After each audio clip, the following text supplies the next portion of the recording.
Normalisez le fait de pouvoir pardonner une personne et de ne pas vouloir le garder auprès de vous. En tout cas, le garder dans votre périmètre restreint, dans votre cercle intime.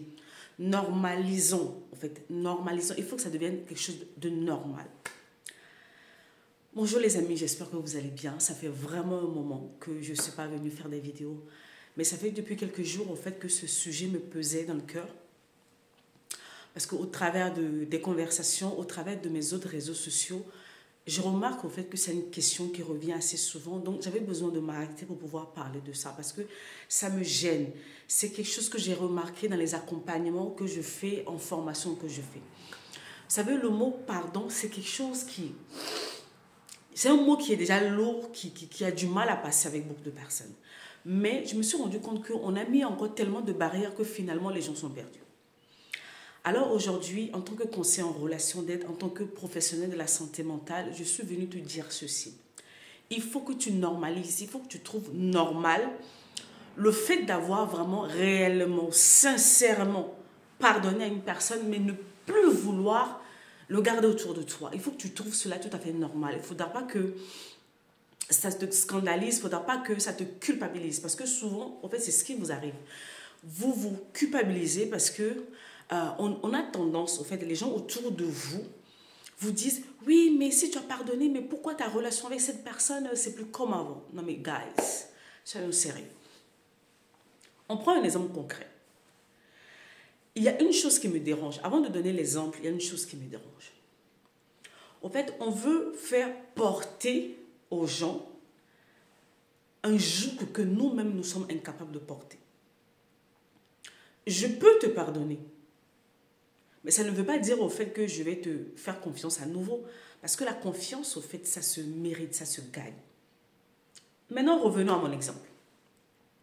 Parce que, au fait, dernièrement, il y a une personne qui a dit « Oui, mais tu sais, il y a d'autres relations que tu ne... Il y a d'autres personnes que tu ne peux pas forcément faire sortir de ta vie. Imagine, au fait, que c'est une personne de ta famille qui t'a commis, au fait, une offense. Si tu le pardonnes, il va falloir, au fait, renouer, au fait, la relation avec lui. No way. No way. » Souvent, en fait, quand je vois les gens parler, je me dis « Mais est-ce que vous savez... Est-ce que vous avez conscience au fait qu'il y a des familles qui existent, qu'on appelle des familles toxiques? Donc, au fait, il y a un degré de toxicité dans la famille qui fait que le seul moyen pour toi de pouvoir avancer, de pouvoir continuer au fait, à guérir, à aller mieux, c'est de t'éloigner de ces personnes. Et quand par moment les gens y parlent, c'est parce que en fait, vous n'avez aucune idée de ce que les gens vivent en fait. Vous n'avez aucune idée. Et que si toi, tu as réussi au fait à pardonner à une personne qui t'a fait du mal et que tu le gardes au fait dans ton cercle restreint, ben, tant mieux, c'est bien pour toi.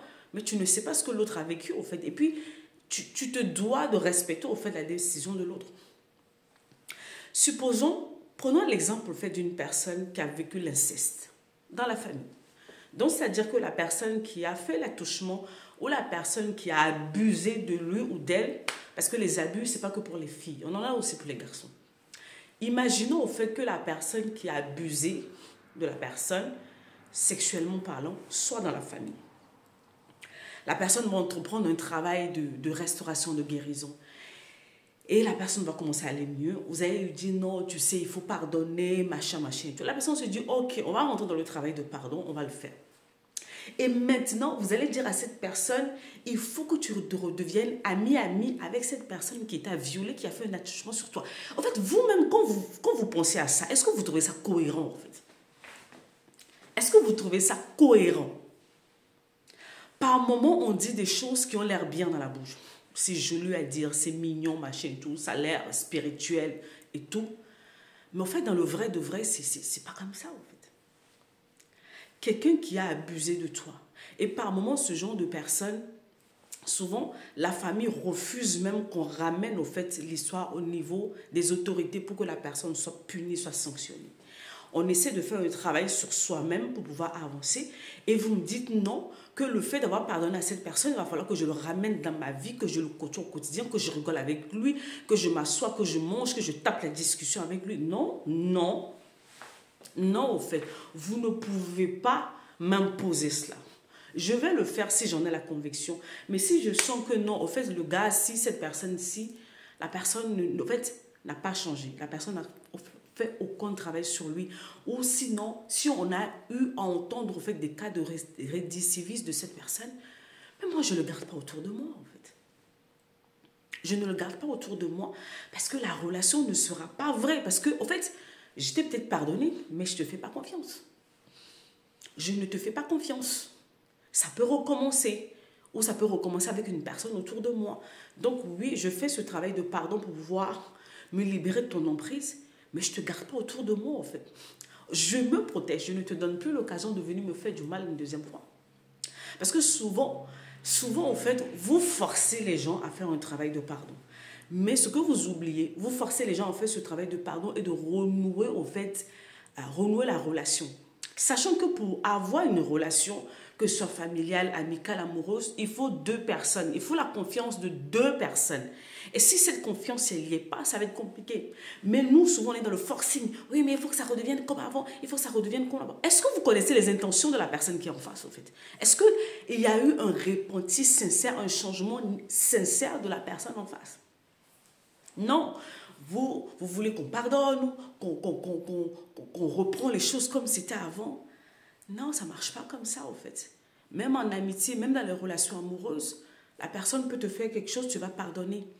Mais la confiance peut prendre du temps. Ou peut-être que la confiance ne reviendra jamais. Peut-être que ça va revenir, mais ça va prendre du temps. La personne va prendre le temps de t'observer pour voir si tu as réellement changé ou pas. Et normaliser au fait qu'on se donne le droit de dire oui ou non. Dans ce genre de cas, au fait. Ne nous mettez pas le pardon et la réconciliation comme un couteau sur la gorge, comme ça. Et arrêtez de nous culpabiliser qu'on n'a pas fait le travail nécessaire parce qu'on ne veut plus forcément avoir cette personne autour de nous. À une personne, au fait, qui est en train de vivre cette situation, parce que je sais que c'est le cas de beaucoup de personnes, c'est l'une des choses qui fait que le travail de pardon bloque dans beaucoup de vies. Parce qu'on vous a donné, au fait, des fausses notions sur le pardon. Tu peux avoir sincèrement... Il y a des gens que j'ai pardonné dans ma vie. Vous savez, il y a des gens qui m'ont fait du mal, énormément du mal. Que j'ai pris le temps de pouvoir pardonner. Mais ce ne sont plus des gens que je fréquente au quotidien. Pourtant, je n'ai plus rien contre eux. Quand on se voit, on se salue, oui, ça va, on rigole, vite fait, passer, puis on passe. Mais je ne te garde plus dans ma vie, proche de ma vie. Tu n'as plus accès aux informations de ma vie. Et il faut qu'on normalise cela. En fait. Arrêtez de culpabiliser les gens qui veulent se protéger pour ne plus revivre les mêmes choses. Parce que tu n'as aucune idée de ce que ça m'a coûté pour pouvoir me remettre debout après ce qui s'est passé. Tu n'as aucune idée, en fait. Oui, tu vas me dire que non, je suis une chochotte, je suis ceci, je suis cela. Non, je suis désolée. Parce que moi et toi, on n'est pas pareil devant la douleur. La blessure que j'ai eue, quand cette personne a commis cet acte, tu n'étais pas dedans, en fait. Et tu ne sais pas ce que ça m'a coûté pour me remettre debout pour que j'aille encore m'exposer, en fait, à ce genre de situation. Donc, normalisons le fait que, en fait, on a pu pardonner une personne et puis que cette personne, on se dit, bon, en fait, je t'aime beaucoup, mais pour mon bien-être, pour ma santé mentale, pour mon équilibre, je préfère te garder là. On va faire le minimum syndical. Mais tu n'auras plus, au fait, accès à ma personne aussi facilement. Tu n'auras plus les informations sur ma vie, sincèrement. Je sais que cette vidéo est en train de te parler. Je m'appelle Noélie Panda. Je suis conseillère en relation d'aide. Mon travail, c'est d'accompagner, au fait, les personnes pour pouvoir guérir, se reconstruire. Donc, si cette vidéo te parle, au fait, n'hésite pas à me laisser un message en privé. En bas de cette vidéo, ou sur le lien qui est là, directement, tu auras accès à mon WhatsApp. Et si tu veux qu'on puisse travailler ensemble pour que tu puisses aller mieux, surtout aller au bout de ce processus de guérison, parce que voilà, 2024 arrive, il va falloir vraiment que tu fermes cette porte pour pouvoir passer à autre chose. C'était ce que je voulais partager avec toi aujourd'hui. Prends soin de toi, je t'envoie plein de bonnes choses. Et surtout, ne laisse personne te culpabiliser parce que personne ne sait ce que tu as vécu, personne ne sait ce que tu as traversé pour te remettre debout, en fait. Alors, ne laisse personne te culpabiliser. Prends soin de toi.